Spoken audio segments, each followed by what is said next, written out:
കണ്ണൂരിലേക്ക് എത്തുമ്പോൾ അവിടെ കാട്ടാന ശല്യം ജനവാസ മേഖലയിൽ ഉണ്ടാവുകയാണ്. കഴിഞ്ഞ ദിവസം കണ്ണൂരിലെ അയ്യൻകുന്നിലാണ് ജനവാസ മേഖലയിലേക്ക് കാട്ടാന ഇറങ്ങിയത്. ആ കാട്ടാനയെ കാട്ടിലേക്ക് തുരത്താൻ ശ്രമിക്കുന്നതിനിടയിൽ അത് ആറളം ഫാമിലേക്ക് കടന്നിരിക്കുന്നു. ഇപ്പോൾ വീണ്ടും അവിടെ നിന്നും തിരിച്ച് കാട്ടിലേക്ക് ഇതിനെ എങ്ങനെയെങ്കിലും തുരത്താനുള്ള ശ്രമം നാട്ടുകാരുടെയും അതോടൊപ്പം തന്നെ വനം വകുപ്പിൻ്റെയും ഒക്കെ ഭാഗത്ത് നിന്ന് നടക്കുകയാണ്. മിഥുൻ പിള്ള ചേരുന്നുണ്ട്. മിഥുൻ, എത്രത്തോളം ആശങ്കയുണ്ടാക്കുന്നതാണ് ഈ കാട്ടാനയുടെ സാന്നിധ്യം? ഇന്നലെയാണ് കണ്ണൂർ അയ്യൻകുന്നിലെ ജനവാസ മേഖലയിൽ ഈ കാട്ടാന ഇറങ്ങിയത്. കാട്ടാന ഇറങ്ങിയ സമയത്ത് തന്നെ ജനവാസ മേഖലയിലാണ് ഇറങ്ങിയത്. അത് വലിയ ആശങ്ക സൃഷ്ടിക്കുന്ന ഒരു സാഹചര്യം ഉണ്ടായി. വളരെ പെട്ടെന്ന് തന്നെ വനം വകുപ്പ് അധികൃതർ സ്ഥലത്തെത്തുകയും ഈ കാട്ടാനയെ വനത്തിലേക്ക് തുരത്താനുള്ള നടപടികൾ ആരംഭിക്കുകയും ചെയ്തിരുന്നു. ഇതിനിടെ ആന ആ ഭാഗത്തെ വീടുകൾക്കിടയിലൂടെ ഓടുകയും അവിടെ 2 വീടുകൾക്ക് ചെറിയ തോതിൽ കേടുപാടുകൾ സംഭവിക്കുകയും ചെയ്തൊരു സാഹചര്യം ഉണ്ടായി.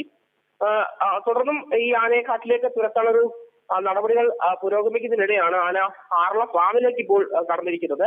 ഏതായാലും ആറള ഫാമിലേക്ക് കടന്നു കഴിഞ്ഞാൽ അത് വനാതിർത്തിയോട് ചേർന്ന പ്രദേശമാണ്. അതുകൊണ്ട് തന്നെ ആന വളരെ പെട്ടെന്ന് തന്നെ കാട്ടിലേക്ക് പോകാൻ തന്നെ ഒരു സാധ്യതയാണ് ഇപ്പോൾ നിലനിൽക്കുന്നത്. ഏതായാലും ഇപ്പോൾ ഈ അയ്യൻകുന്ന് പ്രദേശത്തെ 3 വാർഡുകളിൽ കളക്ടർ ഇന്നലെ തന്നെ നിരോധനാജ്ഞ പ്രഖ്യാപിച്ചിരുന്നു. ആ നിരോധനാജ്ഞ ഇപ്പോൾ തുടരുകയാണ്. മാത്രമല്ല പ്രദേശത്ത് വനപാലകരുടെ നേതൃത്വത്തിലുള്ള പട്രോളിംഗും തുടരുകയാണ്. ഗൗതം, ഓക്കെ. എന്തായാലും ആറളം ഫാമിലേക്ക് ഈ കാട്ടാന കടന്നിരിക്കുകയാണ്. അതുമായി ബന്ധപ്പെട്ടുള്ള ആശങ്കയാണ് ഇപ്പോൾ കണ്ണൂരിൽ ഉണ്ടാകുന്നത്. ഈ കാട്ടാനയെ കാട്ടിലേക്ക് തിരിച്ച് തുരത്താനുള്ള ശ്രമമാണ് ഇപ്പോൾ വനം വകുപ്പിൻ്റെയും മറ്റും ഭാഗത്തു നിന്നുണ്ടാകുന്നത്. മിഥുൻ പിള്ളയാണ് വിവരങ്ങളുമായി ചേർത്തത്.